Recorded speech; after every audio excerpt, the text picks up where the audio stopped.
तो स्टूडेंट्स, हमने जो अपने थर्मल एक्सपेंशन का फर्स्ट लेक्चर था उसमें ये देखा, लास्ट टॉपिक हमारा ये था कि टेम्परेचर का इफ़ेक्ट क्या पड़ता है एपरेंट वेट के ऊपर। यानी एपरेंट वेट बोलते हैं जो आभासी वेट होता है, यानी बुआंसी फोर्स लग रहा होता है उसके ऊपर, जब कोई भी ऑब्जेक्ट जो है लिक्विड के अंदर इमर्स्ड कंडीशन में हो तो एपरेंट वेट पे क्या फ़र्क पड़ता है। अब हम देखेंगे जो हमारा नेक्स्ट टॉपिक है कि effect of temperature on immersed fraction of liquid, sorry immersed fraction of solid in floating condition. Floating condition का मतलब होता है जब सॉलिड तैर रहा है पानी के ऊपर, ठीक है, तब उसका वो भाग जो लिक्विड के अंदर डूबा हुआ है, ठीक है, जो इमर्स्ड फ्रैक्शन का मतलब होता है वो भाग जो जो लिक्विड के अंदर डूबा हुआ है उसके भाग पे क्या फ़र्क पड़ेगा, यानी कितना भाग पानी में डूबता है उस पर। ठीक है, देखो मान लो कि जो सॉलिड है, ठीक है, जो सॉलिड इसमें हमारे लिक्विड में डूबा हुआ है, ठीक, तो ये फ्लोट कब करता है। फ्लोटिंग का कंडीशन हम पढ़ते हैं अपने फ्लूइड मैकेनिक्स में। फ्लोटिंग कंडीशन क्या होता है, जब डेंसिटी जो है अपने सॉलिड का वो कम हो जाए डेंसिटी ऑफ लिक्विड से, उसी केस में ये फ्लोट करता है। ये तो फ्लोटिंग का कंडीशन है, क्योंकि अगर हमारे सॉलिड का डेंसिटी ज़्यादा हो जाएगा तो वो डूब जाएगा पानी में, ठीक है। तो जब भी ये फ्लोट कर रहा होगा, जब भी ये तैर रहा होगा तो क्या होगा, फ्लोटिंग के टाइम पे क्या होगा कि जो सॉलिड का वेट है, ठीक है, वेट ऑफ जो सॉलिड होगा वो इक्वल टू होगा किस चीज़ के, जो अप थ्रस्ट या बुआंसी जो इसके ऊपर लग रहा है ऊपर की तरफ, अप थ्रस्ट जो लग रहा है किसके ऊपर, ऑन सॉलिड, किसके द्वारा, फ्रॉम लिक्विड के द्वारा, उसके अगर बराबर हो जाए, यानी जितना वेट इसका नीचे लग रहा है उसके ऊपर अप थ्रस्ट ऊपर लग रहा है, तो सॉलिड का वेट क्या होता है, तो वेट होता है रो गुने वॉल्यूम, ठीक है, वेट जो हो जाएगा रो गुने वॉल्यूम, रो होता है मास बाय वॉल्यूम, अब वेट होता है mg के बराबर, तो क्या हो जाएगा रो गुने वॉल्यूम इंटू जी, तो ये हो जाएगा वेट। यहाँ पे वॉल्यूम किसका आएगा, सॉलिड का, डेंसिटी किसका आएगा, सॉलिड का। उतना ही जो अपथ्रस्ट होगा उस समय पे लिक्विड का डेंसिटी लेंगे, वॉल्यूम किसका लेंगे, डिस्प्लेस लिक्विड का, राइट, यानी वो वॉल्यूम लेंगे जो इमर्स्ड है वाटर के अंदर। मान लो ये गेंद का आधा इसके अंदर डूबा है, तो ये जो आधा डूबा हुआ वॉल्यूम होगा उतने के बराबर अपथ्रस्ट लगता है ऊपर, तो वॉल्यूम कौन सा लेंगे, वो वॉल्यूम सॉलिड का जो इमर्स्ड है उन्हें जी। यानी यहाँ पे हम क्या बोल सकते हैं कि जो हमारा रो एस है वो क्या है, डेंसिटी है किसका, डेंसिटी किसका है, ये सॉलिड का। रो एल क्या है, तो ये डेंसिटी है किसका, लिक्विड का, ठीक। भी आई जो है वो क्या है, हमने माना है इमर्स्ड, यानी वो भाग जो डूबा हुआ है, इमर्स्ड वॉल्यूम ऑफ सॉलिड, और जो बड़ा भी माना है हमने वो पूरा सॉलिड माना है total volume, total volume of solid. हो क्या रहा है, जब हम ये पूरा भी रख रहे हैं कब, जब हमको इसका वेट निकालना है, लेकिन जब बुआंसी निकालना है, थ्रस्ट निकालना है, तो केवल वो भाग ले रहे हैं जो इमर्स्ड वॉल्यूम है वी आई। ये बात समझे। देखो हो क्या रहा है, यहाँ पे जैसे ये तुम रख दोगे इधर पे तो क्या आ जाएगा, ये मान लो इक्वेशन अपना है क्या है, 1 है, इस इक्वेशन से अगर तुम देखोगे तो जी से जी कट जाएगा, राइट, तो आ जाएगा rho S divided by rho L, यानी सॉलिड बाई लिक्विड आ जाएगा, वॉल्यूम इमर्स्ड बाय वॉल्यूम पूरा वॉल्यूम, और इसी को हम बोल देंगे एफ। एफ क्या हो जाएगा हमारा, इसको हम बोल देंगे वो फ्रैक्शन, यानी वो भाग। देखो फ्रैक्शन तुम जानते हो 1/3 को फ्रैक्शन बोलते हैं, राइट, तो इसको हम बोलते हैं फ्रैक्शन, या 1/4 1/5 anything which is less than 1, तो उसको हम फ्रैक्शन बोलते हैं। इसका क्या मतलब होता है कि 3 भाग में से 1 भाग, 1/4 होता है तो क्या मतलब होता है 4 भाग में से 1 भाग, समझे। तो ये इसी को फ्रैक्शन बोला जाता है।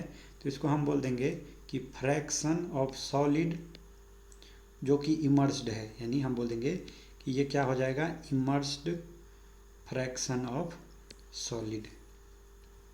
ये बात समझे। अब एक बात समझो, जब तुम when you will increase the temperature, when temperature is increased, तो क्या होगा, तो दोनों जो डेंसिटी है rho of solid and rho of liquid, ये दोनों क्या हो जाएगा, ये डिक्रीज हो जाएगा जब टेम्परेचर बढ़ाओगे तो। अब भाई इसमें से ये भी कम हो रहा है, ये भी कम हो रहा है, दोनों डिक्रीज हो रहा है, तो ये बताना तो मुश्किल हो जाएगा कि ये फ्रैक्शन बढ़ेगा कि घटेगा। सही बात है। यानी इस कारण से चूंकि ये दोनों डिक्रीज हो रहा है तो बताना मुश्किल है कि ये जो फ्रैक्शन है एफ वो या तो इंक्रीज हो सकता है। इंक्रीज कब होगा, जब ऊपर वाला कम डिक्रीज हो, ये नीचे वाला ज़्यादा हो जाए। ये कांस्टेंट भी रह सकता है, अगर दोनों आधा आधा हो जाए तो कट जाएगा, दोनों 1/4 हो जाए तो भी कट जाएगा। और ये डिक्रीज भी हो सकता है फ्रैक्शन। बात समझ में आ रहा है। तो अब हम देखते हैं कि ये कब बढ़ेगा कब घटेगा। तो अब देखो कि तुम जो हमारा मान लो एफ डैश है, ठीक है, नया वाला जो फ्रैक्शन है जब तुमने टेम्परेचर बढ़ाया, तो उसको मान लो हम लिख देते हैं रो ऑफ सॉलिड का dash divided by rho of liquid का डैश। तो इसको मान लो तीसरा इक्वेशन। अब वो जो पीछे हमने लिखा था ये वाला, ये रो ये वाला, इसको दूसरा इक्वेशन बोल दो। तो हम देख रहे हैं यहाँ से दूसरे और तीसरे इक्वेशन से अगर हम एफ डैश बाय एफ करें तो आ जाएगा ये रो एस सॉलिड का डैश बाय रो लिक्विड का डैश गुने पलट के आ जाएगा आपकी, तो rho liquid by rho solid. सही है, ये बात समझ आ रहा है। नया फ्रैक्शन को एफ डैश बोला, पुराना को ये। अब एक बात समझो, तो यहाँ से हम ये लिख सकते हैं ये हो जाएगा rho S dash divided by rho S गुने rho of liquid divided by rho of liquid का डैश। तो तुम जानते हो कि यहाँ से हम क्या लिख सकते हैं, F dash by F dash को, एफ को रो सॉलिड बाय रो सॉलिड नया वाला बाय पुराना वाला। तो टेम्परेचर का इफेक्ट हमने पढ़ा था, वहाँ से हमने देखा था कि जब रो डैश बाय रो आता है हमको, उसका मान हमने निकाला था अपने पिछले लेक्चर में, वो होता था 1 गुने gamma delta T, 1 plus gamma delta T, ये होता था, राइट। ये बात तुमने पढ़ रखा है, यहाँ पे रख दो। तो रो सॉलिड का डैश बाय रो एस क्या आ जाएगा, तो ये आ जाएगा सॉलिड का है तो 1/1 प्लस गामा गुन गामा किसका, इस बार सॉलिड का, गुने डेल्टा थीटा, ये टेम्परेचर में चेंज, डेल्टा टी लिखो या डेल्टा थीटा लिखो, गुने फिर से देखो ये रो liquid dash by rho L है, तो इस बार ये उल्टा है, तो इस बार उलट के ऊपर में आ जाएगा ये लिक्विड वाला, तो ये आ जाएगा 1 प्लस गामा ऑफ लिक्विड उन्हें डेल्टा थीटा बाय 1।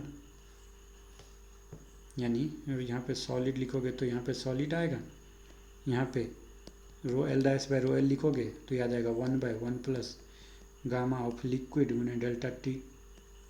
तो हमको उल्टा लिखना था तो इसीलिए हमने उल्टा लिख दिया यहाँ पे। तो यहाँ से ये आ जाएगा जो एफ डैश बाय एफ का मान आ जाएगा वो कितना आ जाएगा, 1 प्लस गामा ऑफ लिक्विड गुने delta theta divided by 1 plus gamma of solid गुने डेल्टा थीटा, ये हो गया। अब देखो ये कब बढ़ेगा कब घटेगा, ये अब एक हम टेबल बनाते हैं, 3 पॉइंट है इसमें। अगर इफ गामा ऑफ लिक्विड बड़ा हो जाए गामा ऑफ सॉलिड से तो क्या होगा, ऊपर वाला टर्म बड़ा है तो यानी क्या हो जाएगा कि एफ डैश जो है वो बड़ा हो जाएगा एफ से, यानी अभी ज़्यादा भाग डूब जाएगा। यानी हम क्या बोल रहे हैं, जो इमर्स्ड वाला फ्रैक्शन है वो क्या हो रहा है, इंक्रीज हो रहा है, यानी अभी ज़्यादा फ्रैक्शन डूब जाएगा। दूसरा पॉइंट क्या हो सकता है, अगर गामा ऑफ लिक्विड इक्वल हो जाए गामा ऑफ सॉलिड के तो एफ डैश बराबर आ जाएगा एफ, तो जो इमर्स्ड फ्रैक्शन है वो अनचेंज रह जाएगा। इमर्स्ड फ्रैक्शन बोल रहा हूँ आई एफ, वो अनचेंज्ड रह जाएगा। और तीसरा पॉइंट, अगर गामा ऑफ लिक्विड कम हो जाए गामा ऑफ सॉलिड से तो क्या हो जाएगा, जो एफ डैश है वो कम हो जाएगा एफ से, यानी जो इमर्स्ड वाला फ्रैक्शन है वो क्या हो जाएगा, डिक्रीज हो जाएगा। ये 3 बात तुमको समझ में आ रहा होगा क्लियर यहाँ से। तो हम देख रहे हैं कि टेम्परेचर का क्या इफेक्ट पड़ेगा, कब, जब इमर्स्ड फ्रैक्शन है सॉलिड का उसके ऊपर। अब देखो हमारे पास जो हमारा नेक्स्ट टॉपिक है वो है कि effect of temperature on time period of pendulum. अरे ये सब चीज़ें एग्जाम में आ जाता है कई बार, तुम इस पे ध्यान नहीं दोगे तो पूरा चैप्टर पढ़ने का बेकार हो जाएगा। तुम जानते हो जो टाइम पीरियड होता है पेंडुलम का, वो तुमने पढ़ रखा है, वो होता है 2π/L डिवाइडेड बाय जी। यानी जो तुम्हारा टाइम पीरियड है टी, वो डिपेंड करता है √L पे, लेंथ पे, √ पे। अगर तुम टेम्परेचर को बढ़ाओगे तो लेंथ क्या हो जाएगा, बढ़ता है। इस कारण से जो टेम्परेचर को बढ़ाने की बात करूँ, मैं थीटा लिखता हूँ यहाँ पे, नहीं तो तुम कंफ्यूज हो जाओगे टी से। थीटा है यहाँ पे टेम्परेचर, तो थीटा को बढ़ाओगे तो लेंथ ऑफ पेंडुलम क्या हो जाएगा, बढ़ जाएगा। लेंथ बढ़ेगा तो टाइम पीरियड क्या हो जाएगा, बढ़ जाएगा। और टाइम पीरियड बढ़ेगा तो एक बात सोचो, ये तुम्हारा घड़ी था, ठीक है, पेंडुलम घड़ी था, तो ये यहाँ से लेके यहाँ तक का चक्कर लगाता था। तो पहले यहाँ से यहाँ तक का चक्कर लगा लेता था, मान लो ये 5 मिनट में। अब ये जब टाइम पीरियड इसका बढ़ जाएगा तो अब ये कितना देर में चक्कर लगाएगा, 10 मिनट में। यानी मान लो पहले 1 घंटा ये हो जाता था 60 मिनट में, तो अब कितने देर में हो जाएगा, 1 घंटा घूमने के लिए इसको 70 मिनट लगेगा। यानी दुनिया का घड़ी 60 मिनट में ही बज गया 9 से 10, और तुम्हारा घड़ी अभी 10 बज के जब 10 मिनट पे पहुंचेगा तब दिखेगा। यानी तुम्हारा क्या हो गया, घड़ी। अभी इसको ज़्यादा टाइम लग रहा है चक्कर काटने में, समझ रहे हो। यहाँ पे ये थोड़ा उल्टा लिखा मैंने, देखो तुम्हारा घड़ी स्लो चलेगा क्योंकि इसको ज़्यादा टाइम लगेगा। तो क्या बोल सकते हो तुम यहाँ पे कि जैसे तापमान बढ़ाओगे लेंथ बढ़ जाएगा तो टाइम पीरियड बढ़ जाएगा, यानी इसको ज़्यादा टाइम लगेगा। तो उस कारण से जो क्लॉक है, पेंडुलम क्लॉक है, वो क्या हो जाएगा, स्लो हो जाएगा। और यहाँ से क्या हो रहा है, ये टाइम का लॉस हो जा रहा है, लॉस ऑफ टाइम हो रहा है, ठीक है। तो कैसे लिख सकते हो, तो ये लिख सकते हो तुम T'/T इक्वल टू हो जाएगा √L'/L। L तुम जानते हो, L' क्या होगा, नया लेंथ, तापमान बढ़ाओगे तो L + ΔL हो जाएगा, नया लेंथ, डिवाइडेड बाय L। और तुम जानते हो कि ΔL का फार्मूला क्या होता है, L × alpha × delta theta. Alpha क्या है यहाँ पे, कोफिशिएंट ऑफ ये एक्सपांसन। तो यहाँ से तुम क्या लिख सकते हो कि जो T'/T होगा वो होगा √L + L alpha delta theta divided by L। यहाँ से ये हो जाएगा, L से L कट जाएगा तो ये आ जाएगा 1 + अल्फ़ा डेल्टा थीटा, इसका रूट यानी पावर 1/2, रूट को पावर 1/2 भी लिखते हैं। और एक बात ध्यान रखना, जब ये बाइनोमियल ये होता है कि अल्फ़ा थीटा अगर बहुत छोटा हो जाए 1 से, अल्फ़ा × डेल्टा थीटा, तो तुम पावर को ऊपर के बजाय यहाँ पे ले आते हो सामने। तो T'/T कब होगा, ये हो जाएगा T'/T हो जाएगा 1 + 1/2 × अल्फ़ा × डेल्टा थीटा। ये बाइनोमियल वो होता है अप्रॉक्सीमेशन कि पावर सामने आ जाता है यहाँ पे, कब, जब अल्फ़ा डेल्टा थीटा काफ़ी छोटा रहता हो। तो यहाँ से क्या हो जाएगा कि ये जो T' हो जाएगा T × 1 + alpha delta theta by 2, यानी ये जो T' - T कर दोगे तो ये आ जाएगा T × alpha × delta theta by 2। इसी को नया वाला है T', पुराना है T, तो इसको बोल देते हैं चेंज, फाइनल माइनस इनिशियल। ये जो डेल्टा टाइम पीरियड में जो चेंज आएगा, ΔT टाइम पीरियड का चेंज, वो आ जाएगा पुराना time period × alpha × delta theta by 2। समझे, एक बार और समझो। अब बात क्या समझो कि जो है, अगर तुमको निकालना रहे कि टाइम लॉस्ट निकालो इन टाइम टी, यानी टी समय के अंदर कितने समय का लॉस हो रहा है वो बता दो बाय ए पेंडुलम क्लॉक, बाय ए पेंडुलम क्लॉक, जिसका एक्चुअल टाइम पीरियड पहले कितना था, एक्चुअल टाइम पीरियड था कैपिटल टी, तो कितना समय का लॉस होगा। ठीक है, अगर इसका तापमान जो है बढ़ा के टी डैश कर दिया जा रहा है, द चेंज्ड टाइम पीरियड जो दे दे तुमको, change time period at some higher temperature, किसी बढ़े हुए तापमान पे जो नया है चेंज वाला टाइम पीरियड है वो है टी डैश, ये नया टाइम पीरियड है, ये पुराना टाइम पीरियड है। तो तुमको बताना है कि टी समय के अंदर कितने का लॉस होगा। तो देखो डेल्टा टी जो निकालना है तुमको, कितने समय का लॉस होगा, वो होगा delta T by T dash गुने टी। ये फार्मूला तुम सोच सकते हो कैसा होता है। ठीक है, अब एक नया पॉइंट देखो,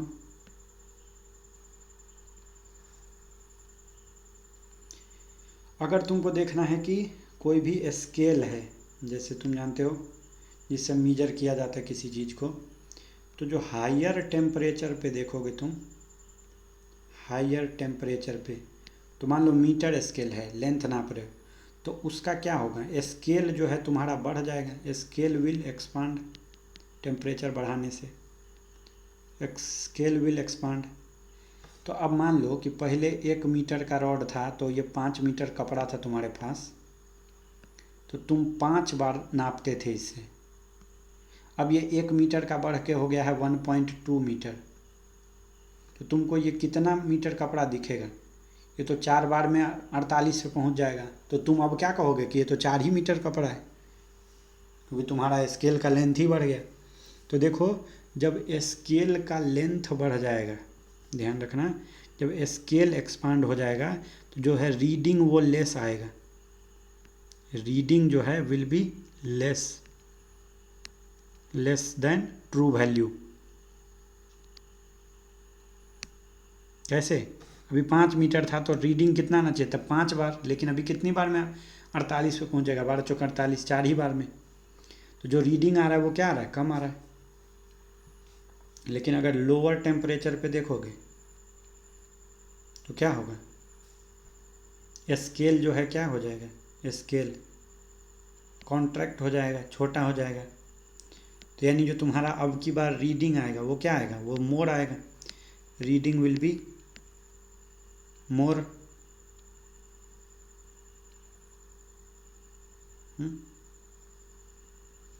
समझे कि नहीं, देन ट्रू वैल्यू। अब देखो अगला पॉइंट देखो, मान लो कि ये एक 2 एंड है, ये 2 एंड जो है फिक्स किया गया है, और ये एक रॉड है हमारे पास। ठीक है, क्या दिया हुआ है, मान लो हमारे पास एक रॉड है जिसके एंड्स जो हैं वो कैसे हैं, रिजिडली फिक्स्ड है, यानी रॉड का जो एंड है, दोनों एंड, उसको हमने फिक्स कर रखा है, रिजिडली फिक्स कर रखा है। क्यों, क्योंकि इसका जो है एक्सपांसन नहीं होगा अभी, ना तो एक्सपांसन होगा, नो एक्सपांसन और नो कॉन्ट्रैक्शन, ना तो इसके लेंथ को हम बढ़ने दे रहे हैं, ना लेंथ को घटने दे रहे हैं। और अब क्या कर रहे हैं, हम टेम्परेचर में चेंज ला रहे हैं, डेल्टा थीटा दे रहे हैं, या तो बढ़ा सकते हैं या घटा सकते हैं। तो तुम जानते हो अगर हम थीटा को बढ़ाएंगे तो क्या होगा, ये रॉड एक्सपांड होना चाहेगा, अपना लेंथ बढ़ाना चाहेगा, लेकिन एक्सपांड होने नहीं दे रहे, नॉट अलाउड टू एक्सपांड। तो ये क्या करेगा, ये जो अपना दोनों तरफ है इस पर फोर्स एक्सर्ट करेगा, बढ़ना चाहेगा। अगर ये तुम ही सोचो ना, ये इसको धक्का मारेगा अपने दीवार को, यानी ये क्या करेगा, जो है रॉड एक्सर्ट करेगा क्या चीज़, एक फोर्स, अगर तुम इसको, ये बढ़ना चाहता है लेकिन इधर जाना चाहता है लेकिन जाने नहीं दे रहे, तो ये इस दीवार पे फोर्स मारेगा। तो rod exert a force on, जो भी सपोर्ट तुम दोनों साइड से दिए हो, उस कारण से क्या होगा? उस कारण से एक थर्मल स्ट्रेस डेवलप होगा। Thermal stress will be developed. क्यों? क्योंकि तुमने इसको फिक्स कर रखा है। ये लेंथ बढ़ना चाह रहा था लेकिन बढ़ने नहीं दे रहे हो। तो मान लो ये रॉड का इनिशियल लेंथ है एल और जो थर्मल एक्सपांसन कोफिशिएंट है वो है अल्फा।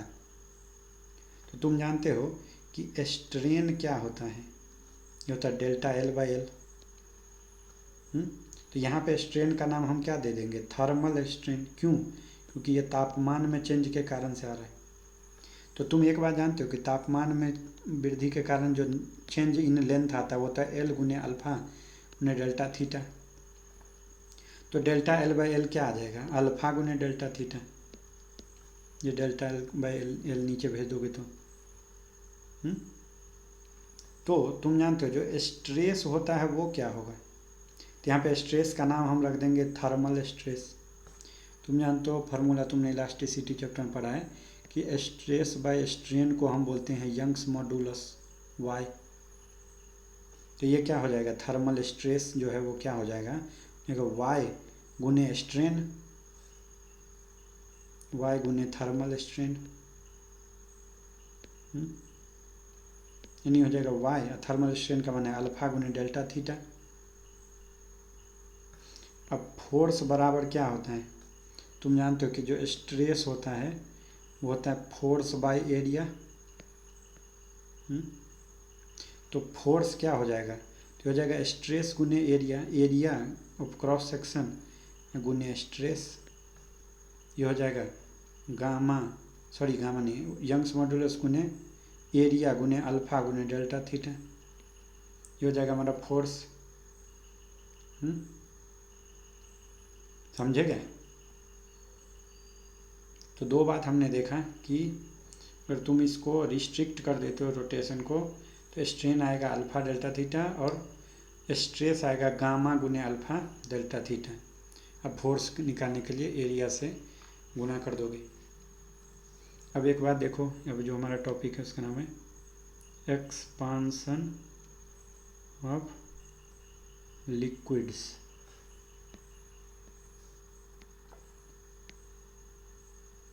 Expansion of liquids. देखो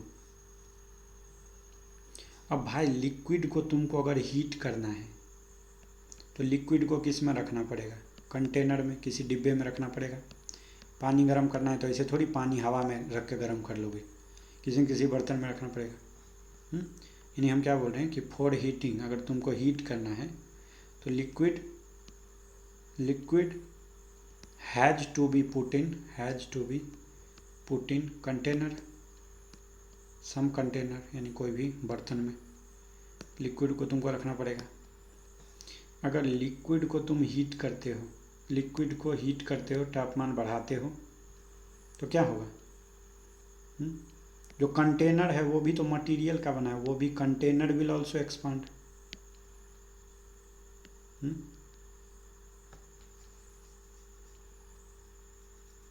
अब एक बात देखो, एक टर्म होता है coefficient of apparent expansion of a liquid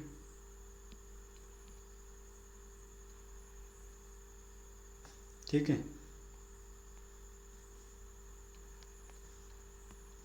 coefficient of apparent expansion of a liquid, ये क्या होता है? ये होता है apparent increase in volume, apparent increase in volume per unit, यानी डिवाइड कर दो ओरिजिनल वॉल्यूम पर degree Celsius rise in temperature. क्या मतलब हुआ इसका? कि हम एक कोफिशिएंट डिफाइन किए, कोफिशिएंट ऑफ क्या चीज़? एपरेंट एक्सपेंशन ऑफ लिक्विड, यानी लिक्विड का जो एपरेंट एक्सपेंशन हमको दिखेगा वो होगा कि हम देखेंगे कि इसके वॉल्यूम में कितने का एपरेंट आ रहा है, उसको हम डिवाइड करेंगे ओरिजिनल वॉल्यूम और पर degree Celsius rise in temperature से। तो होता क्या है देखो, ये जो गामा एपरेंट हम बोलेंगे वो होगा गामा आर माइनस गामा जी। क्या मतलब हो गया इसका, ये हो जाएगा गामा आर को हम बोल देंगे coefficient of volume expansion, gamma तो ये होता ही है, of liquid minus coefficient of volume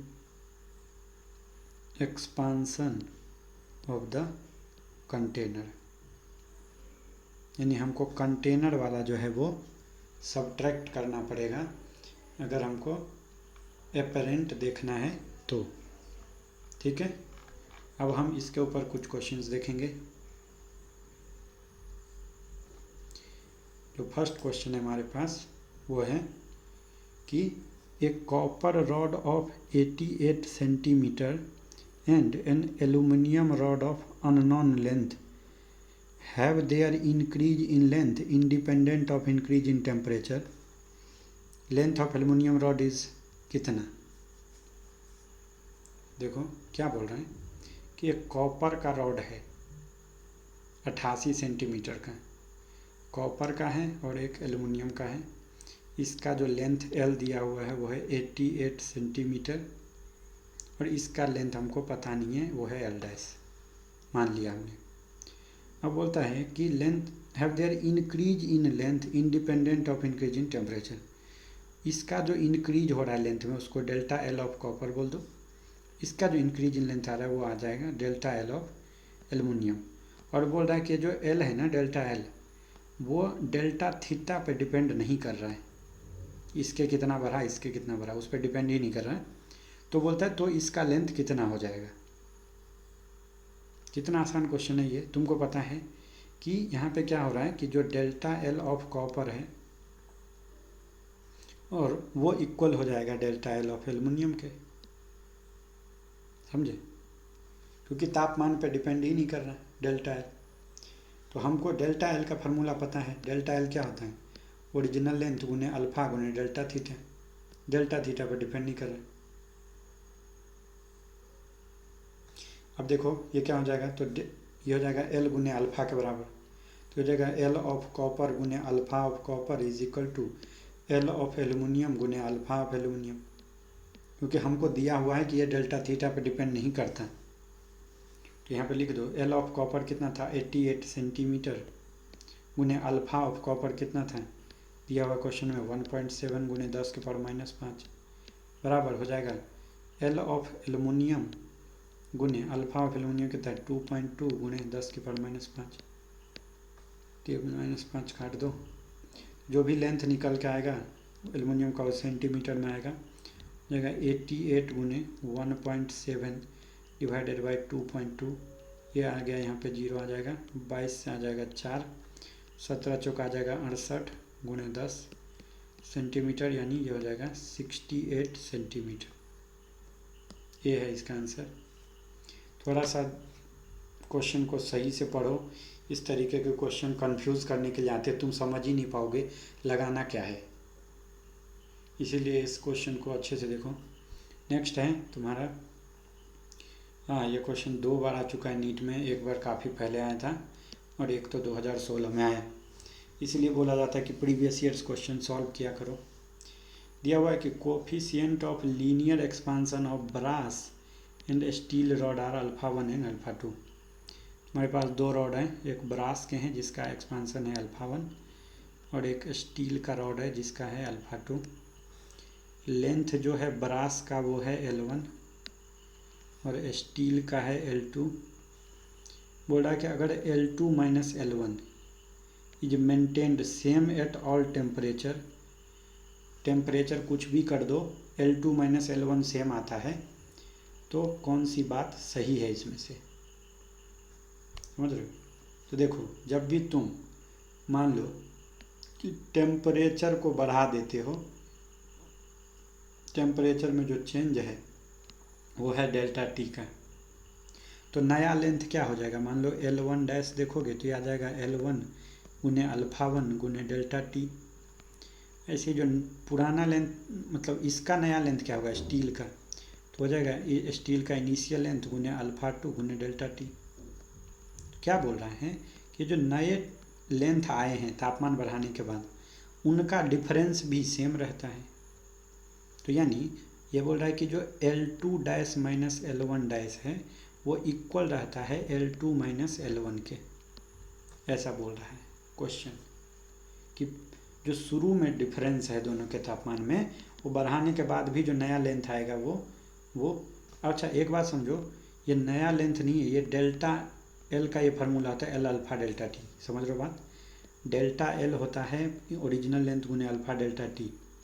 तो अगर हम नए लेंथ की बात करें तो होगा पुराना लेंथ जोड़ चेंज इन लेंथ, यानी हो जाएगा L plus L alpha delta T, यानी हो जाएगा एल कॉमन लोगे तो 1 प्लस अल्फ़ा डेल्टा टी, समझ रहे हो। तो यहाँ पे दोनों जगह पे यहाँ पे L1 जोड़ना पड़ेगा और यहाँ पे भी L2 जोड़ना पड़ेगा, यानी हम कह रहे हैं कि जो L1 डैश होगा वो आएगा L1 गुने 1 प्लस अल्फ़ा 1 डेल्टा टी, और जो L2 डैश आएगा वो आएगा L2 गुने 1 प्लस अल्फ़ा 2 डेल्टा टी। समझो इस बात को, थोड़ा वीडियो पॉज करके खुद से सोचा करो कि क्वेश्चन में क्या किया जा रहा है, ठीक है। तो ये दोनों जगह ऐसा है। तो हम अगर L2 dash minus L1 dash निकालें तो ये क्या आएगा, तो L2 डैश अगर तुम देखोगे तो L2 डैश क्या था, ये था L2 प्लस L2 गुने alpha 2 delta T minus L1 dash करो तो ये क्या आएगा, ये आएगा L1 जोड़ L1 गुने अल्फ़ा 1 गुने डेल्टा टी, और ये बोल रहा है ये इक्वल है L2 माइनस L1 के। इसका क्या मतलब है कि यहाँ पे आ जाएगा L2 माइनस L1 जोड़ L2 गुने अल्फ़ा 2 गुने डेल्टा टी माइनस L1 गुने अल्फ़ा 1 गुने delta T is equal to हो जाएगा L2 माइनस L1 के। यहाँ से यहाँ ये कट जाएगा, यानी ये आ जाएगा L2 गुने अल्फ़ा 2 गुने डेल्टा टी माइनस L1 गुने अल्फ़ा 1 गुने delta T is equal to 0। तो इसको उधर भेज दोगे तो आ जाएगा L2 गुने अल्फ़ा 2 बराबर L1 गुने अल्फ़ा 1, क्योंकि डेल्टा टी कट जाएगा, यानी ऐसा ऑप्शन आ जाएगा कौन सा, बी, अल्फ़ा 1 गुने L1 इक्वल टू अल्फ़ा 2 गुने L2, ये आ जाएगा आंसर बी।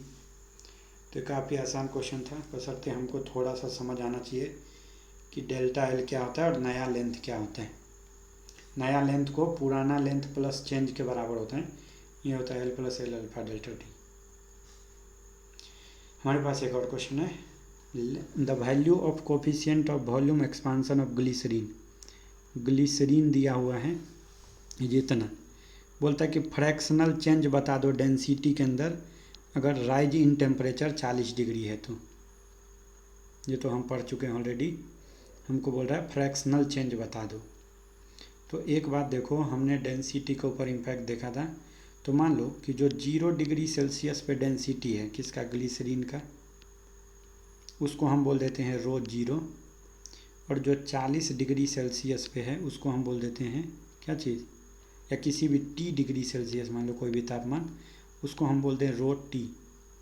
तो तुम जानते हो कि रो ऑफ T बाय रो का मान कितना होता था, ये होता था 1 माइनस गामा गुने डेल्टा टी। हम निकाल भी चुके हैं कि रो एट T जो होता है वो होता है इनिशियल रो गुने 1 माइनस गामा डेल्टा टी। हमने दिखाया था कैसे तापमान बढ़ाने से डेंसिटी कम हो रहा था, ठीक है। तो यहाँ पे डेल्टा टी क्या होता है, डेल्टा टी यहाँ पे होता है राइज इन टेम्परेचर। तो हमको बोल रहा है कि रो टी बाय रो 0 निकालो, फ्रैक्शन चेंज पूछ रहा है, तो ये क्या हो जाएगा, ये हो जाएगा 1 माइनस गामा डेल्टा टी। तो हमको बोल रहा है कि चेंज फ्रैक्शन बता दो, फ्रैक्शनल चेंज बता दो। तो इसको हम लिखेंगे कि चेंज कितने का आया डिवाइडेड बाय ओरिजिनल कितना था। यहाँ डेंसिटी की बात आ रही, तो change in density bye original density, ये हमको पूछा है फ्रैक्शनल चेंज। तो चेंज इन डेंसिटी क्या होगा, फाइनल माइनस इनिशियल, ये हो जाएगा चेंज डिवाइडेड बाय इनिशियल। इसका मान हमको निकालना है, समझे क्या। एक बात देखो कि तुम गामा डेल्टा टी को इधर ले आओगे तो ये क्या आ जाएगा, 1 minus rho T bye rho zero हो जाएगा। समझ रहे हो, यानी ये हो जाएगा गामा डेल्टा टी, अगर इसको तुम यहाँ लिखोगे गामा डेल्टा टी हो जाएगा rho zero minus rho T divided by rho zero. सही बात है, तो रख दो इसमें वैल्यू, हमको यही निकालना है, rho T minus rho zero by rho zero निकालना है। तो ये हो जाएगा किसके बराबर, गामा गुने डेल्टा टी के बराबर। खाली साइन का ध्यान रखना है।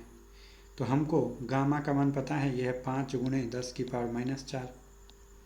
तापमान में चेंज डेल्टा टी केल्विन में रखो या सेल्सियस में, चेंज लिखना है तो सेम आता है। तो चेंज जो है कितने का है, वो 40 केल्विन का कह दो, यहाँ से आंसर आ जाएगा 0.020। ये चेंज आ जाएगा, आंसर हो जाएगा इसका डी। तो हमको समझना चाहिए कि हमको पूछ क्या रहा है, ज़्यादा मतलब वो रखता है, हमको पूछा क्या जा रहा है वो बताना। अब देखो हमारे पास एक क्वेश्चन है कि density of water at 20 degree Celsius, water का जो डेंसिटी है वो है 998 किलोग्राम पर मीटर क्यूब, और 40 डिग्री सेल्सियस पे जो रो है, ये रो 1 ये रो 2, वो है 992 kg पर मीटर क्यूब। हमको पूछ रहा है वॉल्यूम ऑफ एक्सपांसन, गामा का मान बता दो। तो तुम जानते हो कि रो एट T2 जो होता है वो होता है रो एट T1 गुने 1/1 प्लस गामा डेल्टा टी। अब कुछ लोग अपोजिशन में आ जाएंगे कि यार तुमने तो पिछले सवाल में लिख दिया था कि रो टी बराबर होता है रो गुने 1 माइनस गामा डेल्टा टी। तुम कह रहे हो कि टी टेम्परेचर पे होता है इनिशियल गुने 1 माइनस गामा डेल्टा टी। हम कह रहे हैं यहाँ पे लग रहा है तुम्हारा बाइनोमियल अप्रॉक्सीमेशन, क्योंकि हम पढ़ चुके हैं ये चीज़ कि जो रो एट टी होता है वो होता है रो इनिशियल गुने 1/1 प्लस गामा गुने डेल्टा टी। इसको हम लिख सकते हैं रो नॉट गुने 1 प्लस गामा डेल्टा टी की पावर -1। और तुम जानते हो जब डेल्टा टी गुने गामा छोटा रहे काफ़ी 1 से, तो ये नीचे आ जाता है पावर, और रो एट टी को हम लिख देते हैं रो एट 0 गुने 1 माइनस सामने आ गया तो गामा डेल्टा टी। और इसी का यूज अप्रॉक्सीमेशन का यूज हमने यहाँ पे किया है। 100 डिग्री तक के चेंज के लिए ये फार्मूला यूज हो सकता है। तो मत कहना कि ये जो पहला लाइन लिखा है यहाँ पे ये अलग अलग है। यानी रो एट T2 को हम लिख सकते हैं रो एट T1 गुने 1/1 plus gamma delta T. Delta T को क्या लिख सकते हैं, हो जाएगा rho at T1 divided by 1 plus gamma. Delta T को लिख सकते हैं final temperature minus initial temperature, T2 minus T1। ये समझ रहे हो। तो ये डेंसिटी बराबर original density by 1 plus gamma T2 minus T1 होगा। तो हमको अब दिया हुआ है, रख दो। तो नया डेंसिटी कितना है, वो है 992।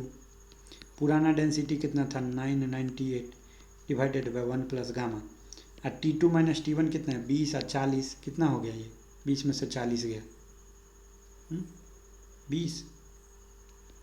तो रख दो यहाँ पे, तो क्या आ जाएगा आंसर, यहाँ पे आंसर आ जाएगा 992 is equal to 998 by 1 plus 20 gamma, यानी 1 प्लस 20 गामा हो जाएगा 998 डिवाइडेड बाय 992। को सॉल्व करोगे तो गामा का मान आ जाना चाहिए 6 डिवाइडेड बाय 992 गुने 20, नहीं ये आ जाएगा गामा का मान 3 गुणे 10 की पावर माइनस 4 पर डिग्री सेल्सियस या पर डिग्री केल्विन, कुछ भी बोलो, ये आ जाएगा। ठीक है, सॉल्व करो। अब हमारे पास कुछ और क्वेश्चन है वो देख लेते हैं कि एक स्टील का रूलर है, एग्जैक्टली उसका लेंथ है 20 centimetre, is graduated to give correct measurement at 20 degree C. बोलता है जो स्टील का स्केल है ना, वो 20 डिग्री के तापमान पे करेक्ट रीडिंग देता है। ठीक है, 20 डिग्री के तापमान पे ये करेक्ट रीडिंग देता है और इसका जो लेंथ है वो 20 सेंटीमीटर है। अब बोल रहा है will it give reading that are too long और too short at lower temperature. बोल रहा है कि अगर तापमान को कम कर दिया जाए, ठीक है, तापमान को कम कर दिया जाए, हमको बोल रहा है कि will it give readings that are too long और too short at lower temperature, पहला। और बोल रहा है what will be the actual length of ruler when it is used in desert. एक मरुस्थल के अंदर जहाँ का तापमान 40 डिग्री है, वहाँ पे क्या होगा इसका रूलर का एक्चुअल लेंथ, अल्फा दिया हुआ है। पहला क्वेश्चन को हम देखेंगे कि रीडिंग पे क्या इम्पैक्ट पड़ेगा, लोअर टेम्परेचर पे। टेम्परेचर को मान लो डिक्रीज कर दिया गया, तो जो है लेंथ किसका, ऑफ रूलर, यानी जो पटरी है नापने वाला स्केल, उसका लेंथ क्या हो जाएगा, कम हो जाएगा। किस कारण से, थर्मल कॉन्ट्रैक्शन आ जाएगा, इसमें लेंथ में कमी आ जाएगा क्योंकि तापमान कम कर रहे हो। यानी अगर तुम 20 डिग्री सेल्सियस से कम पे जाओगे तापमान पे, तो जो लेंथ है वो कम हो गया। यानी जो अब जो सेंटीमीटर जो था रीडिंग दिया हुआ था तुम्हारा, 1 सेंटीमीटर 2 सेंटीमीटर, तो जो ईच सेंटीमीटर है का जो डिवीजन किया हुआ रहता है, यानी मान लो 20 डिवीजन किए तो 20 सेंटीमीटर, ये जो ईच डिवीजन है 1 2 3 4 से लेकर 20 तक, अब क्या हो गया है, शॉर्ट हो गया है। यानी जिसको तुम 10 मिलीमीटर को 1 सेंटीमीटर बोलते होगे, अभी ये 1 सेंटी कम होके ये 9 mm पे 1 सेंटीमीटर बोलना पड़ जाएगा, कि ओवरऑल लेंथ तुम्हारा कम हो गया है। यानी ईच सेंटीमीटर डिवीजन जो है शॉर्टर देन हो गया है 1 सेंटीमीटर, अभी वो 1 cm के बराबर नहीं है। इसका क्या मतलब है, जब तुम 9 mm को 1 cm बोल दोगे, तो अभी तुम केवल 90 mm को बोल दोगे 1 मीटर 100 सेंटीमीटर। यानी क्या कर दिए तुम, जो स्टील का जो तुम्हारा अभी रूलर है, जो पटरी है, वो जो रीडिंग दे रहा है वो क्या दे रहा है, रीडिंग बढ़ा देगा। यानी 100 सेंटीमीटर दिए, तुमको बोलना चाहिए था 1 मीटर, लेकिन तुम अभी 90 पे बोल दोगे 1, अब बाकी 10 mm को बोल दोगे 1.1 मीटर हो गया ये तो पूरा। तो यानी अब जो तुम सच्चों का रीडिंग दे रहे हो वो क्या दे रहे हो, रीडिंग आर टू लॉन्ग। अगर तापमान कम करोगे तो तुम्हारा जो रीडिंग तुम बताओगे वो अभी ज़्यादा हो जाएगा, क्योंकि स्केल छोटा कर दिए हो तुम। ये लाइन तुम अपने दिमाग में बैठा लो कि अगर स्केल छोटा होगा तो रीडिंग बड़ा आएगा। ठीक है, ये बात ध्यान रखना हमेशा। दूसरा पार्ट बोल रहा है कि 40 डिग्री सेल्सियस पे लेंथ क्या होगा। तो तुम जानते हो कि डेल्टा एल बराबर होता है ओरिजिनल लेंथ गुने अल्फ़ा गुने डेल्टा थीटा।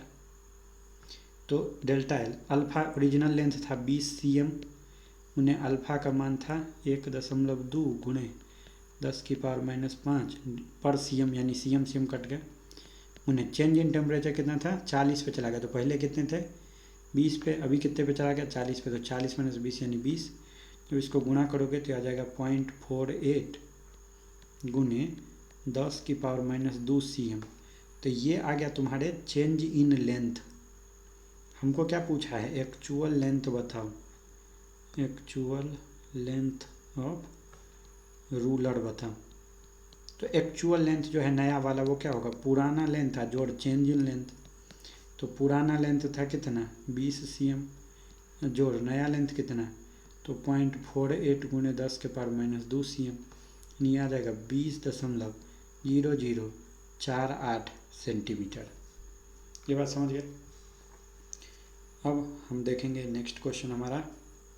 यार ये सब क्वेश्चन को तुम पॉज करके खुद से सॉल्व करो, ये सब बनने चाहिए तुमसे कि नया लेंथ क्या होगा, पुराना क्या होगा। The scale on steel metre stick is calibrated at 15 degree सी।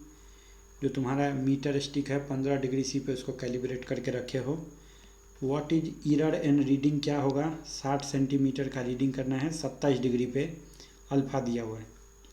याद रखना। देखो जो एरर इन रीडिंग पूछ रहा है,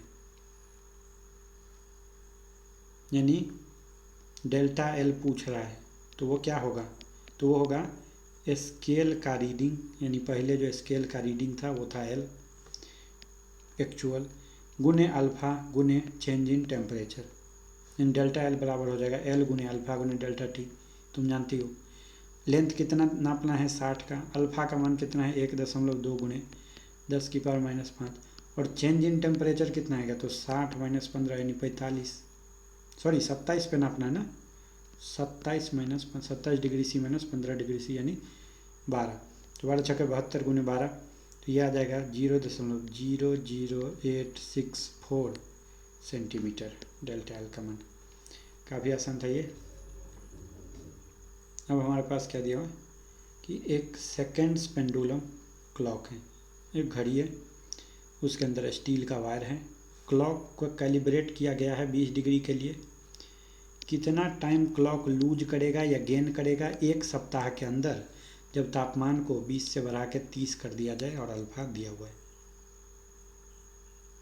यहाँ पे एक कॉन्सेप्ट है, स्टार लगा के लिखो, कि जो टाइम पीरियड होता है, ये लोग पढ़ाते नहीं, इस कारण से बच्चे समझ नहीं पाते, कि इसका नाम होता है सेकेंड्स पेंडुलम, यानी जो सेकेंड पेंडुलम नाम होता है, सेकेंड का पेंडुलम, उसका जो टाइम पीरियड होता है इसका होता है 2 सेकेंड का। ये बात नहीं पता रहेगा तो सवाल कभी नहीं बनेगा।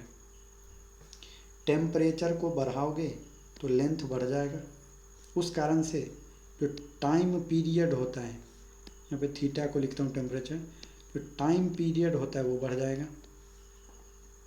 टाइम पीरियड बढ़ेगा तो क्लॉक हो जाएगा स्लो, इस कारण से लूजेज द टाइम, टाइम को ये क्या कर देगा, लूज कर देगा। और हमने पढ़ चुके हैं कि जो डेल्टा टी होता है, यानी चेंज इन टाइम पीरियड, वो हम निकाल चुके हैं। तुम जानते हो डेल्टा टी बाई टी तुमने निकाला था अल्फ़ा डेल्टा थीटा बाई 2, तो डेल्टा टी हो जाएगा, delta T is equal to हो जाएगा ओरिजिनल टाइम पीरियड गुने अल्फ़ा गुने डेल्टा थीटा डिवाइडेड बाई 2। ये तुमने पढ़ चुका है ऑलरेडी, निकाला था अभी। तो डेल्टा टी जो आ जाएगा वो आ जाएगा हाफ गुने टी, टाइम पीरियड ओरिजिनल कितना है हमने अभी देखा 2 सेकेंड, गुने अल्फ़ा कितना है 1.2 गुने 10⁻⁵। अब चेंज इन टेम्परेचर कितना है, तो 30 - 20 यानी कितने का आ गया, 2 से 2 चला जाएगा, तो ये आ जाएगा डेल्टा टी का मान आ गया तुमको change in time period 1.2 into 10⁻⁴ second, इतने का चेंज है। तो नया टाइम पीरियड कितना होगा, न्यू टाइम पीरियड, वो तो new time period T dash हो जाएगा पुराना प्लस डेल्टा टी, पुराना था 2 सेकेंड का जोड़, नया वाला कितना हो जाएगा 1.2 इंटू 10⁻⁴, इतना सेकेंड का, ये आंसर हो जाएगा 2.00012 सेकेंड, ये हो जाएगा हमारा आंसर। ठीक है, अब हमको ये बोला है नया टाइम कि कितने का लॉस आएगा 1 वीक के अंदर, ये क्वेश्चन में पूछा था, टाइम का लॉस्ट कितना होगा इन ए वीक, 1 सप्ताह में। तो तुमको याद होगा टाइम हमने पढ़ा था फार्मूला कि delta T is equal to होता था delta in time period divided by T dash गुने कितना समय, ये तुम पढ़ चुके हो, ये हमने निकाला है अभी आज ही। तो यानी जो डेल्टा टी हो जाएगा वो हो जाएगा डेल्टा इन टाइम, तो कितने का डेल्टा टाइम, ये रख दो यहाँ पे, ये वाला 1.2 इंटू 10⁻⁴ सेकेंड डिवाइडेड बाय नया वाला टी डैश कितना है, तो यह 2.00012 गुने कितने समय में लॉस पूछ रहा है, तो टी जो है वो दिया है 1 वीक, लेकिन हमको तो 1 वीक को सेकेंड में बदलना है, तो 1 वीक का मतलब होता है 7 दिन गुने 24 घंटा गुने 60 मिनट गुने 60 सेकेंड, तो ये यहाँ पे रखना पड़ेगा 7 गुने 24, 60 गुने 60 हो जाएगा 3600, ये इतने का लॉस आएगा 1 वीक में। तो जो लॉस आएगा डेल्टा टी का मान वो है 36.3 28 सेकेंड का लॉस इन टाइम देखने को मिलेगा 1 वीक के अंदर। हमारे पास एक क्वेश्चन है कि एक स्फीयर है जिसका डायामीटर 7 सेंटीमीटर है और मास दे दिया है, जो कि फ्लोट कर रहा है बाथ ऑफ लिक्विड में। टेम्परेचर को बढ़ाया तो स्फीयर ना सिंक हो गया, लेकिन ये जस्ट सिंक हुआ है, यानी वेट बराबर ये है कितने डिग्री पे, 35 डिग्री पे। अगर डेंसिटी ऑफ लिक्विड 0 पे इतना है तो हमको बोलता है क्यूबिकल एक्सपांसन, यानी गामा का मान बता दो लिक्विड का, और स्फीयर का जो एक्सपांसन है उसको इग्नोर कर दो।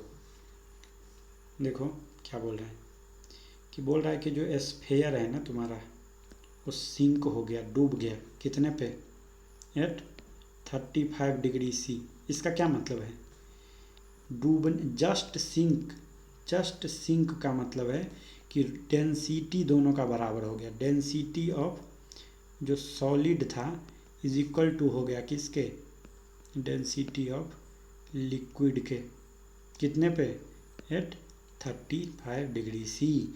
ये मतलब होता है, ऐसे क्वेश्चन पढ़ना होता है, क्या मतलब हुआ इसका। जस्ट सिंक का मतलब होता है दोनों का डेंसिटी इक्वल हो गया।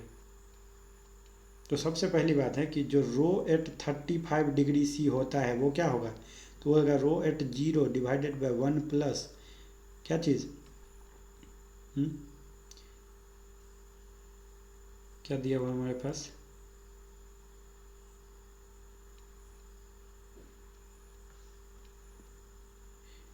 अच्छा पहले तो हमको ये निकालना है, तो हो जाएगा, हमको दिया हुआ है कि स्फीयर का जो डाया है वो है 7 cm, तो रेडियस कितना हो जाएगा 7/2 cm। तो हमको क्या होगा, इसका वॉल्यूम निकालना पड़ेगा। तो हम सबसे पहले क्या करते हैं कि हम इसका डेंसिटी निकालते हैं रो। तो रो क्या होता है, मास बाय वॉल्यूम। मास दिया हुआ है 266.5 ग्राम डिवाइडेड बाय वॉल्यूम कितना होगा, ये हो जाएगा 4/3 पाई गुने आर क्यू, हो जाएगा 4/3। पाई का मान होता है 22/7, आर का मान हमने रेडियस देख लिया 7/2 का क्यू। तो ये वॉल्यूम सेंटीमीटर क्यू में आएगा, ये ग्राम है, तो यहाँ से डेंसिटी जो आ गया तुमको वो आ गया 1.483 ग्राम पर cm क्यू।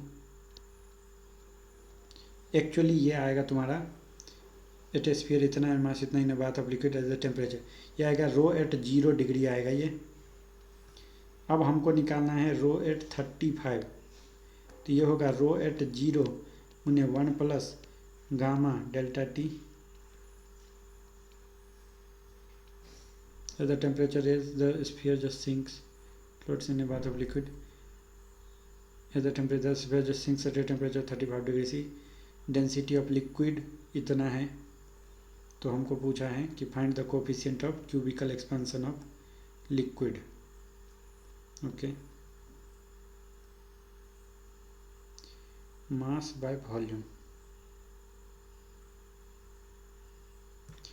रो एट 35 होगा rho at 0/1 plus gamma delta T, ठीक है। तो हमारा रो एट 0 आएगा रो एट 35 गुने 1 प्लस गामा डेल्टा टी, ये आएगा रो एट 35 डिग्री, यानी यहाँ से आ जाएगा ये रो एट 0 जो आएगा हमको कितना दिया हुआ है, डेंसिटी ऑफ लिक्विड दिया है क्या, अच्छा डेंसिटी ऑफ लिक्विड दे दिया है 1.527 ग्राम पर cm क्यू, यानी रो ऑफ सॉलिड एट 35 भी हो जाएगा 1.527। तो यानी ये सही बात है, ये हमने रो 0 ही निकाला है, 1.527 इंटू इतना ही ग्राम पर cm क्यू है। यानी हम बोल सकते हैं कि हमारे पास जो निकल के आ रहा है वो आ रहा है रो एट 35 हो गया इतना, रो एट 0 हमको पता चल गया 1.483 ग्राम पर cm क्यू। तुमको गामा का मान बताना है, तो यहाँ से हम लिख के निकाल देंगे ये रो एट 35 यानी 1.527 जो हो जाएगा रो एट जीरो कितना है 1.483 डिवाइडेड बाय 1 प्लस गामा। देखो तो इस क्वेश्चन के अंदर जो है हमने रो एट 0 डिग्री सेल्सियस निकाल लिया है, ठीक है। अभी बात क्या है, रो एट 0 डिग्री को हम बोल रहे हैं density of liquid eight 0 degree Celsius. हो क्या रहा है, जब थर्मल एक्सपांसन होगा इसका, जब थर्मल एक्सपांसन होगा तो थर्मल एक्सपांसन के कारण से क्या होगा कि जो डेंसिटी है किसका, लिक्विड का, वो कम हो जाएगा। यानी जो डेंसिटी है वो होगा ओरिजिनल डेंसिटी उन्हें 1 माइनस गामा डेल्टा टी। और यहाँ पे तापमान का चेंज कितना दिया हुआ क्वेश्चन में, तो पहले जो था वो 35 डिग्री सेल्सियस पे था। शुरू में 0 से जब बढ़ा के 35 पे ले जाते हो तब डूबना शुरू होता है। डेल्टा टी का मान यहाँ पे कितना है 35 डिग्री। ये जो हमारा डेल्टा टी है वो है 35। तो यानी जो स्फीयर है हमारा स्फीयर वो बिगिंस टू सिंक यानी डूबना शुरू होता है इन लिक्विड। कब, जब इसका डेंसिटी इक्वल हो जाए, डेंसिटी इक्वल्स टू लिक्विड। तो हमने स्फीयर का डेंसिटी ऑलरेडी निकाल लिया है, वो कितना निकाला है 1.483 ग्राम पर cm3। यानी जब हमारा ये 1.483 ग्राम पर cm3 जो कि रो ऑफ सॉलिड है ये इक्वल हो जाए rho of liquid at 35 degree के, तो ये डूबना शुरू होगा। यानी 1.483 जो होगा रो ऑफ लिक्विड एट 35 वो क्या होगा, तो रो एट 0 लिक्विड का 0 डिग्री पे कितना दिया हुआ है 1.527, समझ रहे हो। रो ऑफ 0 ये लिक्विड का है 1.527 ग्राम पर cm3। तापमान बढ़ाने से जो नया डेंसिटी आएगा वो आएगा इनिशियल गुने 1 माइनस गामा डेल्टा टी। ये आएगा इनिशियल गुने 1 माइनस गामा डेल्टा टी का मान है 35। एक बात तुम समझ रहे हो क्या, क्वेश्चन में क्या बोल रहा है कि एक सॉलिड है जिसका तुमको मास दे दिया है और रेडियस दे दिया यानी वॉल्यूम दे दिया, तुम रो ऑफ सॉलिड निकाल लिया। अब बोलता है कि ये रो ऑफ सॉलिड जब किसी लिक्विड को तुम 0 से 35 पे लेके जाते हो तो डूबना शुरू हो जाता है। यानी जब लिक्विड का तापमान में चेंज है 35 तो डूबना शुरू होता है।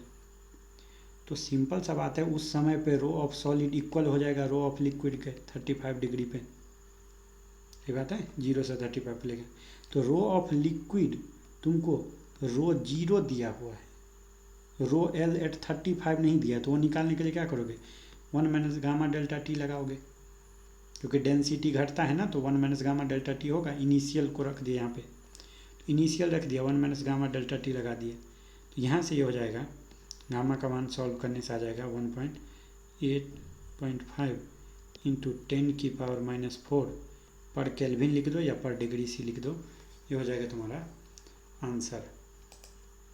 तो इस तरीके से हमको समझने का रहता है, ठीक है।